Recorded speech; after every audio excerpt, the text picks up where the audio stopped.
Everyone, দেখো আজকে তো সকাল সকাল আমি ছাদে চলে আসলাম। এসে দেখি এত প্রতিদিন বৃষ্টি হচ্ছে না, বৃষ্টি হয়ে হয়ে আমি আর গাছগুলো একটু পরিষ্কার করতে পারছি না। প্রতিদিন লাগাতারভাবে বৃষ্টি হচ্ছে, কিন্তু বৃষ্টি হচ্ছে তার সাথে সাথে আমার মনটাও যে আজকে খুব ভরে গেছে।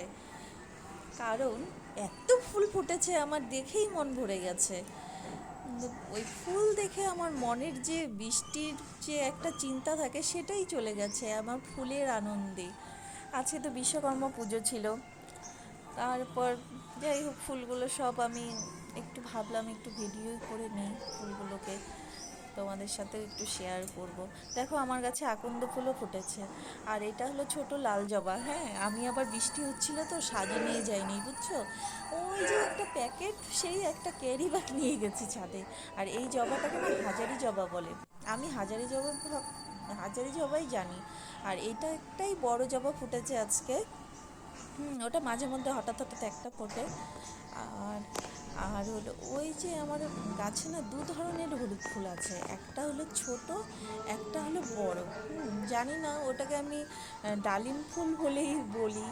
হ্যাঁ, এখন দেখছো আমি ফুলটা ছিঁড়ে নিলাম। ফুলটা তুলে ফেলছি। দেখো, ঠিক আছে, নিজেকে গাছে রাখার থেকে তুলে নিয়ে ঠাকুরকে দেওয়া সেটাই ভালো। গাছে তো কাজল ঝরেই যাবে, তেরে দিয়ে একদিন ফুল থাকবে। রাখু। জবা ফুল তো একদিনের বেশি থাকবে না, সেই জন্য তুলে জবা নিলাম। ফুল তুলছি মনের সুখে আমরা। আমি ফুলগুলো তুলে নিচ্ছি। হ্যাঁ, তারপরে ফুল তুলে দিলে ভাই এক কেরি ভাই ফুল হয়ে গেল আমার। তারপর দেখো এই যে হলুদ ফুলগুলো, জবা দেখছো ফুলগুলো কি তুলে সুন্দর নিচ্ছি, ফুল। হোয়াইট জবাগুলো। তারপর এখন দেখো আমি তুলতে তুলতে কথা বলছিলাম। কথা বলতে বলতে আবার ভাবলাম যে না, আর কটা তুলেই নি। দেখো হলুদ ফুলগুলো তুলে নিচ্ছি। হলুদ ফুল আমার এখানে দু ধরনের আছে, আকন্দ ফুলও ফুটছে। একটা ছোট একটা বড়।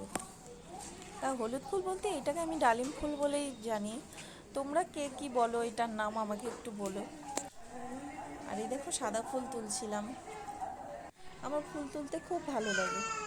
আমি প্রতিদিন আমার যে ছাদের গাছে টবে যতটা ফুল হয় আমি চেষ্টা করি তুলে নিয়ে এসে ওটাই ঠাকুরকে দিতে। আমি রোজ রোজ ফুল কিনে নিয়ে আসি না, কারণ আমার কেনা ফুলের না পুজো দিতে ভালো লাগে না। ঠিক আছে এভরিওয়ান, বাই বাই।